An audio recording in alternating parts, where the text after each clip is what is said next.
திருச்சபை பிள்ளைகள் யாவருக்கும் கிறிஸ்துமஸ் மற்றும் புத்தாண்டு வாழ்த்துக்களை தெரிவிக்கிறேன்.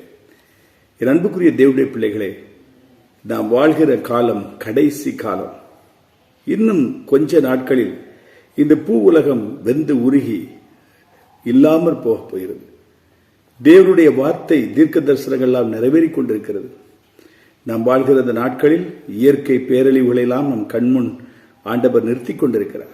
2020ஆம் ஆண்டு கொரோனா என்கின்ற ஒரு பெரிய கொள்ளை நோய் உலகம் முழுவதும் விமானங்கள், ரயில்கள், பேருந்துகள், கார்கள் ஒன்றும் இயங்காதபடி மொத்த பூ உலகத்தையும் வீட்டிற்குள் அடைத்து வைத்து கோடிக்கணக்கான ஜனங்கள் இந்த உலகத்தை விட்டு கடந்து சென்றார்கள். ஆகவே இந்த நாட்களில் இந்த பண்டிகையில் நாம் கொண்டாடக்கூடிய ஒரு காரியம் என்னவென்றால், மத்தேயு சுவிசேஷம் 1ஆம் அதிகாரத்தில் 21ஆம் வசனம், அவள் ஒரு குமாரனை பெறுவாள், அவருக்கு இயேசு என்று பெயரிடுவாயாக, ஏனெனில் அவர் தமது ஜனங்களின் பாவங்களை நீக்கி அவளை ரட்சிக்கிறார். இந்த பண்டிகை நாட்களில் இந்த வார்த்தையை நாம் நினைவு கூர்வோம்.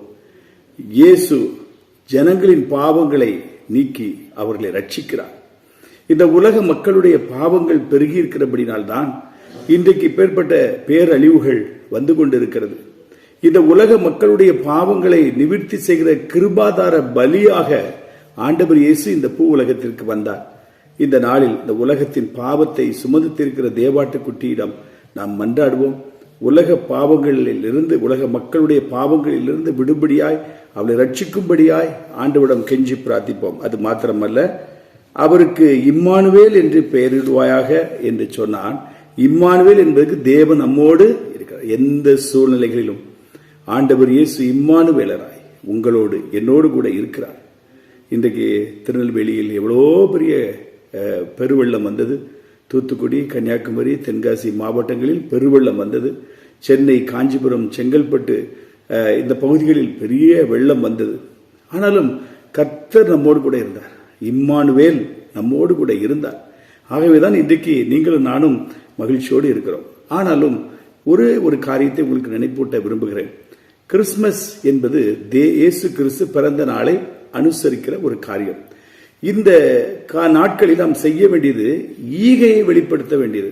நமக்கு நாமே வஸ்திரங்களை எடுத்துக்கொண்டு நம்ம குடும்பத்திற்கு விருந்து கொடுத்து விட்டு சந்தோஷமா இருப்பது அல்ல. ஏழை எளிய ஜனங்கள், நம்மை சுற்றி இருக்கிற இயேசுவை அறியாத ஜனங்கள், கர்த்தருடைய பிள்ளைகள் கூட எளிமையானவர்களுக்கு, அவர்களுக்கு வஸ்திரங்களை எடுத்துக் கொடுப்போம், அவர்களுக்கு ஆகாரத்தை கொடுப்போம். விசேஷமாக வெள்ளத்தினால் பாதிக்கப்பட்டு தங்களுடைய உடைமைகளெல்லாம் இழந்து இருக்கிற அனைவருக்கும் பட்சபாதம் இல்லாமல், எந்த ஜாதி மதம் வேற்றுமை இல்லாமல் அவர்களுக்கு இந்த கிறிஸ்துமஸ் பண்டிகையிலே உங்களால் இயன்ற உதவிகளை செய்யும். ஒருவர் 2 குடும்பத்திற்கோ 5 குடும்பத்திற்கோ கர்த்தர் உங்களுக்கு கொடுத்த ஆசீர்வாதத்தில் ஒரு சிறு பங்கை அவர்களுக்கு நீங்கள் பகிர்ந்து கொடுப்பதுதான் இயேசு கிறிஸ்துவின் பிறப்பை அனுசரிப்பதாகும். ஆகவே நாம் பெற்ற நன்மையை இந்த உலகத்தில் உள்ள நம் அருகில் உள்ள எளிமையானவர்களும் அனுபவிப்பதற்கு இன்றைக்கு உங்கள் மனதில் ஒரு பொருத்தனை செய்து கொள்வீர்களா?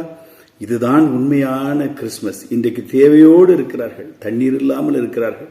நேற்றைய தினம் கூட ஒரு இரவிலே ஒரு செய்தியை பார்த்தேன். 3 நாட்களாய் தண்ணீர் இல்லாமல் நடு இரவிலே 500 கேன் தண்ணீரை கொண்டு ஒருவர் கொண்டு இறக்கி வைத்துக் கொண்டிருக்கிறார். நடு இரவு 12 மணிக்கு. அப்படி என்றால் தண்ணீர் கூட இல்லாமல் நம்முடைய பிள்ளைகள் தாகத்தோடு இருக்கிறார்கள், வஸ்திரம் இல்லாமல் இருக்கிறார்கள், உணவு இல்லாமல் இருக்கிறார்கள்.